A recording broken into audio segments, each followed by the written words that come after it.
Hey, if your screen doesn't turn on for a rise to wake motion on the CMF Watch Pro, there's like two methods that you can actually try. So the first one, just swipe down and be sure that you activate the rise to wake on your watch. So this is actually this icon. When you turn it on, you can find this notification.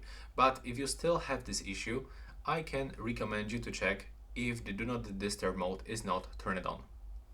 So just remember to get rid of the do not disturb mode, because sometimes it could actually block the rise to wake. And there's also second method. When you navigate into the settings, you can actually find the power saving mode. No, it's actually just right here. So just be sure also that the power saving mode is turned off. So you have to just click and hold this button, and now it's finished. So yeah, that's all for this video right now. Please subscribe to my channel and see you in the next one.